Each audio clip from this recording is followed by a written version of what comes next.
Out. Masakit pala talaga. Dati naririnig mo lang sa iba.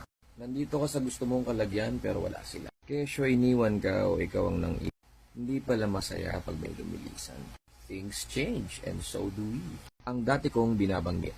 Siguro bata pa kasi ako noon kaya hindi ko pa malasahan ng pait. Pero pag medyo lumalayo ka na sa pinagmula at sa dami ng nadaanan, marami na rin kayong kanya-kanyang nag-uunahan makarating sa dapat na kalagyan. Pag bumitiw na sila ng tuluyan, bahagi mo pala talaga ang bit-bit nilang hahawak o itatapon, baka gamiting sandata o kalasag sa mga haharapin pa. At ikaw na nakulangan ang maghahanap ng iba. O bubuo ulit, o magpapatubo ulit, o hahanap ng pansamantala para makakita dahil bawas na ang linaw ng mata.